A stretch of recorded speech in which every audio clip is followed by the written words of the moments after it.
Hello दोस्तों, आप सबका इस फिजिक्स एजुकेशन हब में हार्दिक स्वागत है।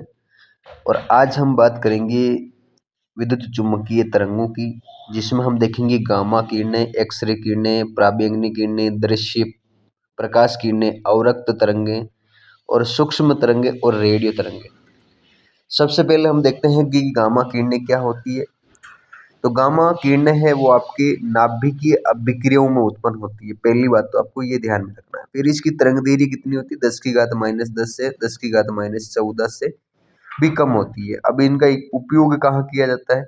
तो चिकित्सा में कैंसर कोशिकाओं को नष्ट करने में किया जाता है। तो आपको क्या क्या ध्यान में रखना है कि भाई ये पहली बात तो नाभिकीय अभिक्रियाओं में उत्पन्न होती है। दूसरी बात, इसकी तरंग दैर्घ्य कितनी होती है और इसका उपयोग कहाँ किया जाता है। तो ये होगी आपकी गामा किरणें कंप्लीट। इसके बाद आती है कि एक्सरे किरणें क्या होती है।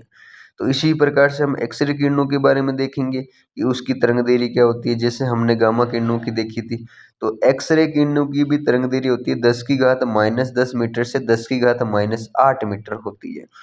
और अब देखो यहाँ पे इसकी भी उत्पत्ति कैसे होती है।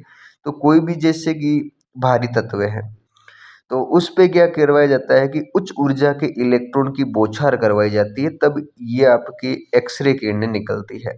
आपने गामा किरणों के अंदर देखा कि ये नाभिकीय अभिक्रियाओं से उत्पन्न होती है। और एक्सरे किरणें कैसे होती है? कोई भी भारी तत्व है उस पे हमें क्या करवाना, उच्च ऊर्जा के इलेक्ट्रॉनों की बौछार करवानी है, तो ये किरणें क्या हो जाएगी, उत्पन्न होगी। अब इसका उपयोग कहाँ किया जाता है? तो क्रिस्टलीय संरचना का पता लगाने में, कैंसर ट्यूमर के इलाज में और चिकित्सा संबंधित इसका उपयोग किया जाता है। और इसके बाद में आपको पूछा जाएगा पराबैंगनी तरंगों के बारे में। और आपको ये तो शायद पता ही है कि पराबैंगनी तरंगें कैसे उत्पन्न होती है। तो ये पराबैंगनी तरंगें हैं वो सूर्य क्या होता है कि बहुत गर्म पिंडों और विशिष्ट लैंपों से उत्पन्न होती है। ये जो आपकी पराबैंगनी तरंगे हैं वो हमें पता है सूर्य से भी आती है, लेकिन अभी हम देख रहे हैं कि इसको रोकने का काम ओजोन परत के द्वारा किया जा रहा है। इसके जैसे कि गुण भी पूछे जा सकते हैं कि गुण क्या क्या होते हैं। तो ये एक तो प्रकाश विद्युत प्रभाव प्रदर्शित करती है, गैसों को आयनित कर देती है, साथ ही आपके फोटोग्राफी प्लेटों को भी प्रभावित करती है और आपके प्रदीप्त उत्पन्न करती है। तो ये होगी आपके अवरक्त तरंगे। और इसकी भी तरंग दैर्घ्य पूछी जाती है, 10⁻8 से 8 होती है। ये भी आपको ध्यान में रखना है कि पराबैंगनी तरंगे क्या होती है। साथ ही आगे के लिए हम बात करेंगे कि दृश्य प्रकाश तरंगे क्या होती है। इससे पहले जैसे कि अभी आप देख रहे हो, ये तो आपके एक्सरे किरणें के गुण उपयोग आपको बताए हुए हैं, जिसमें आप देख रहे हो कि जैसे फोटोग्राफी प्लेटों को प्रभावित करती है, गैसों को आयनित करती है और ये आपकी प्रदीप्त उत्पन्न करती है और क्रिस्टलीय संरचना का पता लगाने में, विशेष प्रकार के कैंसर में। ये तो किसके हो गए, आपके एक्सरे किरण की। और ये हो गई आपकी पराबैंगनी किरणें की। अभी हमने बात की कि सूर्य से, गर्म पिंडों से, विशिष्ट लैंपों से उत्पन्न होती है। तो सबसे पहले हमने देखा गामा किरणें, फिर एक्सरे किरणें, अब देख रहे हैं हम पराबैंगनी किरणें। तो 3 हो चुकी है। गामा किरणों का निर्माण कैसे हुआ? नाभिकीय अभिक्रियाओं द्वारा। एक्सरे किरणों का कैसे हुआ? एक्सरे किरणों का हुआ आपके कोई भी भारी तत्व है उस पे हमने उच्च ऊर्जा की इलेक्ट्रॉन की बौछार करवाई तो निकली। पराबैंगनी किरणों का निर्माण कैसे हुआ? सूर्य से या गर्म पिंडों से या विशिष्ट लैंपों से होता है। और अब हम बात करेंगे दृश्य प्रकाश तरंगे। तो ये देखो, दृश्य प्रकाश तरंगें वैसे क्या होती है कि जैसे सूर्य है वो दृश्य प्रकाश तरंगों का प्रमुख स्रोत होता है। अगर सूर्य की मैं बात करूं, पराबैंगनी किरणों के बाद में हम बात करेंगे दृश्य प्रकाश तरंगों की। तो दृश्य प्रकाश तरंगें क्या होती है? जैसे कि सूर्य है तो वो क्या है, दृश्य प्रकाश तरंगों का एक प्रमुख स्रोत है। तो हमें यही ध्यान रखना है। जैसे कि आपके विद्युत बल्ब है, मोमबत्ती है, लैंप है, आदि से प्रकाश, दृश्य प्रकाश प्राप्त होता है। पराबैंगनी तरंग के बाद में देखो, ये देख रहे हो आप दृश्य प्रकाश तरंगे। तो ये दृश्य प्रकाश तरंगे क्या होता है कि विद्युत बल्ब है, मोमबत्ती है, लैंप है, आदि से जो प्रकाश जो प्राप्त होता है वो दृश्य प्रकाश प्राप्त होता है। और अब इसके गुण क्या है? तो दृश्य प्रकाश दृष्टि संवेदना उत्पन्न करता है, पहली बात तो। फिर दूसरा, रासायनिक प्रभाव प्रदर्शित करता है। और उसके बाद में ये प्रकाश विद्युत प्रभाव उत्पन्न करता है।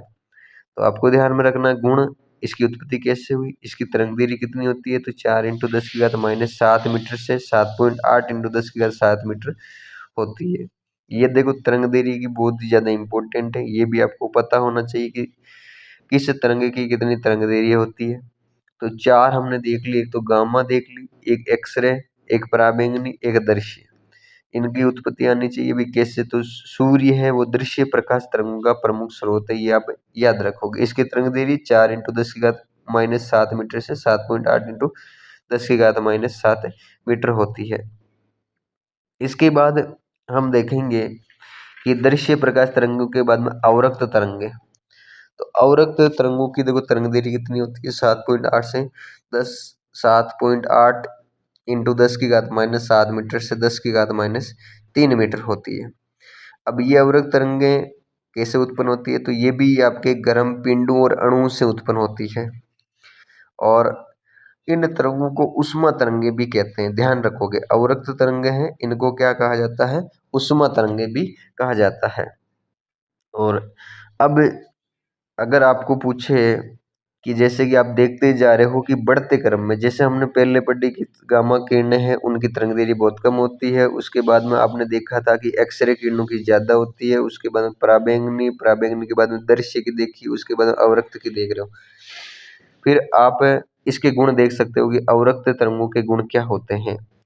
तो अवरक्त तरंगों को पहली बात तो उसमें प्रभाव उत्पन्न करती है, फिर फोटोग्राफी प्लेटों को प्रभावित नहीं करती है।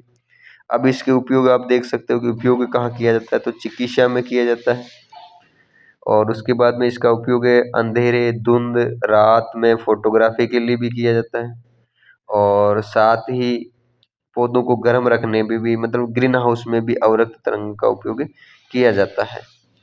तो ये आपको पता होना चाहिए कि चिकित्सा में, फोटोग्राफी के लिए और ग्रीन हाउस में पौधों को गर्म रखने में भी इसका उपयोग किया जाता है। इसके बाद में हम देख रहे हैं सूक्ष्म तरंगे। तो इन सूक्ष्म तरंगों की उत्पत्ति कैसे होती है कि अगर निर्वात ट्यूब जैसे कि मैग्नेट्रॉन है, डायोड है, इनके द्वारा किसका उत्पादन होता है, सूक्ष्म तरंगों का होता है। इसके बाद में देखोगे कि इसके गुण क्या है, तो इन तरंगों को बिना फैलाव के विशेष दिशा में भेज दिया जाता है, तो ये इनका गुण है। इसके बाद में देखोगे कि उपयोग कहाँ किया जाता है, तो दूर संचार में इसका उपयोग किया जाता है। अब हम बात करते हैं कि रेडियो तरंगे क्या होती है।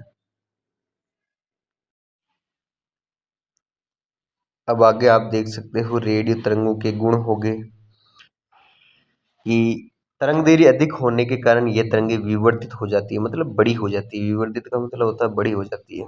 इसके बाद में इनके उपयोग है जो आपके दूरदर्शन की संचार प्रणालियों में किया जाता है। उसके बाद में दिया हुआ है बढ़ते तरंग दैर्घ्य के क्रम में, जिसमें सबसे ज्यादा रेडियो तरंगों की तरंग दैर्घ्य होती है और सबसे कम होती है गामा किरणों की। तो इस प्रकार से आप लोगों ने देखा कि गामा किरणें क्या होती है, एक्सरे किरणें क्या होती है, पराबैंगनी किरणें क्या होती है, दृश्य होगी, अवरक्त होगी, सूक्ष्म होगी और रेडियो तरंगें होगी, मतलब नॉर्मली रूप से सबके लिए। धन्यवाद आज की क्लास के लिए।